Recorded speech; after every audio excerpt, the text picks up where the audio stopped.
Shalom Aleichem, paz a todos. Aqui é o Morei Yonas Siberhai. Pessoal, eu quero falar sobre um assunto que eu achei bem interessante, que está rolando aí essa semana na internet. Várias pessoas me marcaram esse assunto e é o seguinte, um assunto é sobre essa questão sobre o Messias, se o Messias pode ou não ser adorado, né? Foi uma coisa que me marcaram bastante essa semana e fizeram muitas perguntas para mim, tanto no WhatsApp, no Facebook e até aqui mesmo no Instagram. Bem, é uma questão que é muito simples, eu não vejo tanta polêmica, mas estão fazendo polêmica, certo? E o Messias Yeshua pode ser adorado, tá? Primeiro nós temos um problema aqui da tradução. Que a tradução comum traduz como adoração. Quando a gente vai para os textos semitas, né, os textos em hebraico, os textos em aramaico, e o que acontece? Nós temos outras expressões que comunicam muito mais uma cultura judaica dos autores, uma cultura semita dos autores, do que essa palavra adoração em português comunica. Então, acho que o primeiro ponto aqui que eu posso falar é o seguinte: é dizer que a palavra adoração é diferente do termo semita, ou dos termos semitas. Não é um termo, são vários termos. E muitas palavras semitas estão apenas descrevendo atos de reverência, como, por exemplo, prostração, como um ato de pegar a cabeça e ir para frente e tal.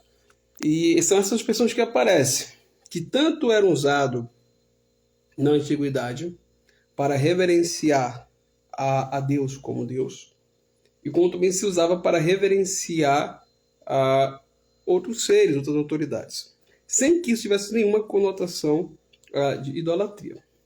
Então, acho que o primeiro problema aqui nesse assunto é essa questão. Ou seja, é as pessoas acharem que isso significa que o Messias pode ser adorado como Deus. E não é a mesma coisa. Tá? Sobre isso, o próprio Messias já foi bem claro.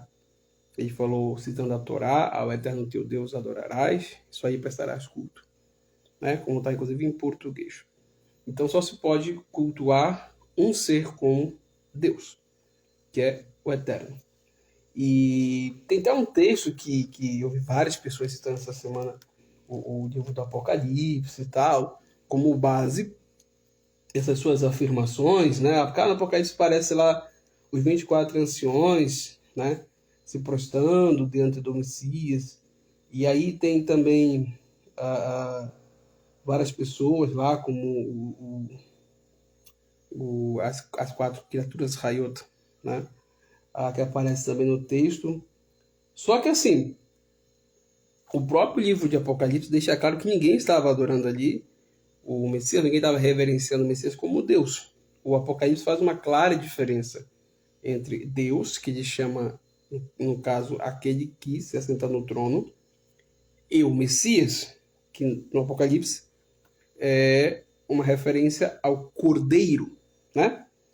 E isso fica claro no próprio texto. Então, quando ele faz essa diferença entre esses dois símbolos, um ser sentado no trono, que é Deus, e o Messias como um outro ser, que é um cordeiro, é porque a própria literatura em si quer fazer diferença e quer que a gente diferencie quem é aquele que está sentado no trono, que é Deus, e quem é o cordeiro. Tá? Se a literatura não quisesse que a gente fizesse essa diferença, não faria sentido o texto dessa forma, né? Bastava você colocar o cordeiro ali como aquele que é o que assenta no trono, né? Não faz sentido, tá bom? Mas além disso, ou seja, no próprio texto está evidente isso, tem um outro fator que eu acho importantíssimo a gente mencionar. Em Apocalipse capítulo 22, e no versículo 8, diz assim: eu, Yohanan, eu, João, sou quem ouviu e viu essas coisas. E quando as ouvi e vi, prostei-me antes aos pés do anjo que me mostrou essas coisas para adorá-lo. No caso aqui, isso aí é para ser uma reverência. Claro, né? Como eu falei para vocês aqui, estou pegando aqui uma Bíblia comum. A gente for para o texto semita, em hebraico, em aramaico, temos termos aqui que expressa uma reverência. Só isso que ele ia fazer. Mesmo assim, percebam que o Melar, o mensageiro do Eterno, diz para ele. Então ele me disse, vê, não faças isso. Eu sou conservo teu, dos teus irmãos, os profetas, e dos que guardam as palavras desse livro, adora a Deus. Então, tem uma coisa que eu quero falar para vocês, é isso. Adorem a Deus, tá bom? É isso que nós devemos fazer. Nossa adoração deve ser dada a Hashem. Isso sem entrar em detalhes, como eu falei para vocês, dos termos em hebraico, em aramaico, que a gente poderia até falar isso em outro momento, tá ok? Que expressam formas semitas e orientais de servir ao Eterno, que é muito mais profundo do que está em português essa palavra adoração, que já remonta mais a um outro contexto cultural, que é o conceito aí dos cristãos e tal. Mas o texto semita, repito, não é tão simples assim.